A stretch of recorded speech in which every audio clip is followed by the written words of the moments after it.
Baiklah, Assalamualaikum warahmatullahi wabarakatuh. Perkenalkan nama saya Rifki Muhammad Ramadan dengan NIM C1 Channel 24009 akan mempresentasikan perhitungan pajak pertambahan nilai atau PPN dari mata kuliah Perpajakan 2 dengan dosen pengampu Bapak Wirmeka Putra dan Ibu Restu Hanin Anissa. Baiklah, yang pertama adalah pengertian PPN. Pajak pertambahan nilai atau PPN adalah pajak atas konsumsi barang dan jasa di dalam negeri. PPN dibayar oleh pembeli dan disetorkan ke negara oleh penjual yang berstatus pengusaha kena pajak. PPN bersifat tidak langsung karena yang menyetor pajak adalah PKP. Meski bebannya ditanggung konsumen, pajak ini juga tidak kumulatif sehingga hanya dikenakan atas nilai tambah di setiap tahap produksi atau distribusi.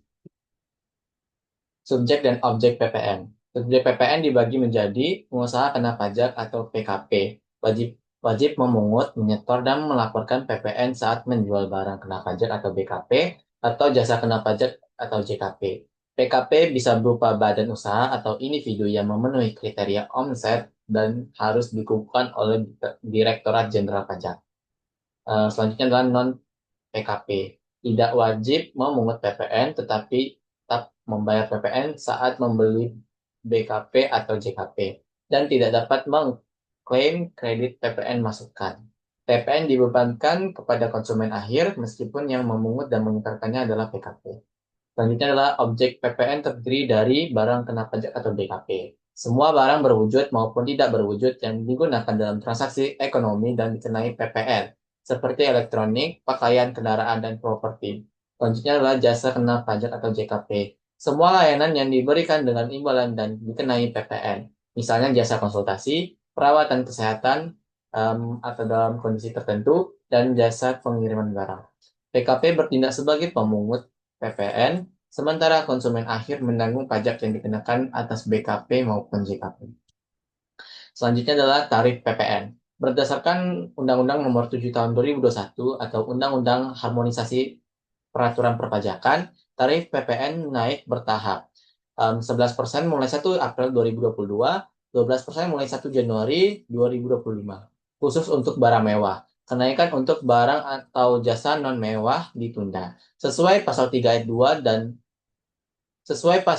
ayat 2 dan ayat 3 PMK nomor 131 tahun 2024, tarif efektif PPN untuk barang atau jasa non mewah tetap 11%. Karena perhitungan DIP dasar pengenaan pajak atau DPP menggunakan 11 11 bagi 12 dari harga jual, nilai impor atau penggantian.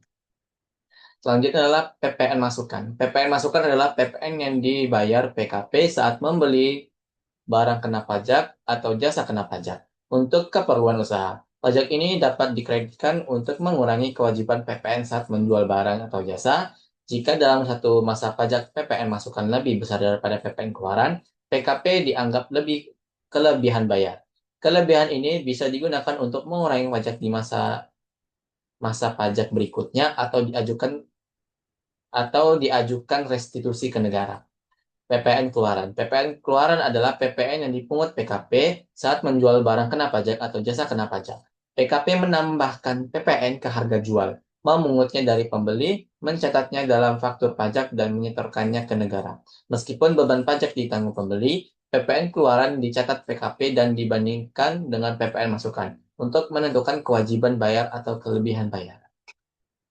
Selanjutnya adalah pengkreditan PPN. Pengkreditan PPN adalah mekanisme di mana PPN masukan, yaitu pajak yang dibayar saat membeli barang atau jasa untuk keperluan usaha, dapat dikurangkan dari PPN keluaran, yaitu pajak yang dipungut saat menjual barang atau jasa. Tujuannya agar PKP tidak membayar pajak ganda. Hanya PPN masukan yang memenuhi ketentuan pasal 9 Undang-Undang Pajak Pertambahan Nilai, yang dapat dikreditkan, dan pengkreditan harus dilakukan paling lambat 3 bulan setelah masa diterbitkannya faktur pajak masukan.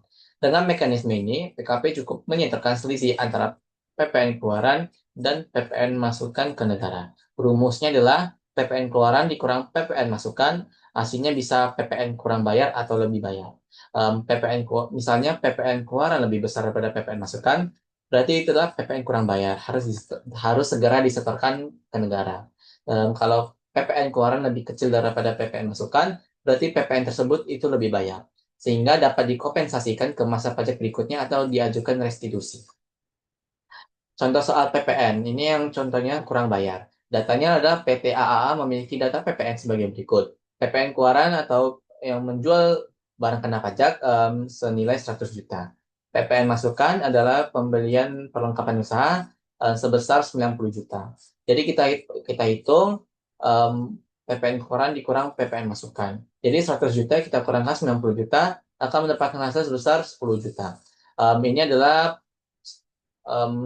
total hasilnya adalah positif. Berarti ini adalah PPN kurang bayar. Jumlah yang harus disetor ke negara adalah sebesar 10 juta.